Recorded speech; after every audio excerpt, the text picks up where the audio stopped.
Good morning. দেখো আজকে খুব ব্যস্ততার মধ্যে আছি, ঝটাফট রান্না বসিয়ে দিয়েছি। অন্ততপক্ষে চা খেয়ে একটু বিশ্রাম নিই, তারপরে আমি রান্না করি। কিন্তু আজকে আমার হাতের সময় ভীষণ কম। কালকে একটা জিনিস কেটে রেখেছিলাম, আগে তোমাদের সামনে থেকে দেখো লাউয়ের খোসা। এই লাউয়ের খোসাটা, এটা কি মনে হচ্ছে লাউয়ের খোসা? এটা কিন্তু লাউয়ের খোসাগুলো, লাউটা রান্না করেছি আর খোসাগুলো রেখেছিলাম।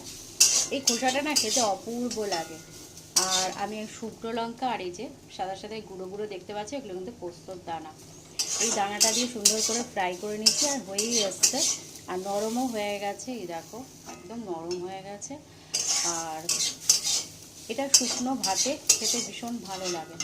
যেহেতু আজকে আমি নিরামিষ খাবো, তার জন্য এটা এটা তো করছি। আর এখানে কুমড়ো সেদ্ধটা দিয়ে দিয়েছি, আর একটু ঢ্যাঁড়স সেদ্ধ করে নেবো, তাহলে মোটামুটি আমার খাওয়া কমপ্লিট হয়ে যাবে। খাবো তো অল্প একটু ভাত। তো যাই হোক, এই হচ্ছে ব্যাপার। আর এই শুকনো লঙ্কাগুলো দিয়ে ভাত মেখে কিন্তু বেশ ভালো লাগে খেতে। এই এই জিনিসটা আমার খুব ভালো লাগে।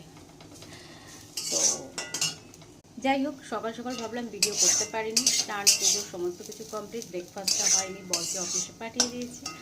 তো এখন রাস্তায় অবশ্য। তো যাই হোক, তো এখনকার মতো ভিডিওটাকে এন্ড করি। ভিডিওটা ভালো লাগলে প্লিজ লাইক করো, কমেন্ট করো, শেয়ার করো।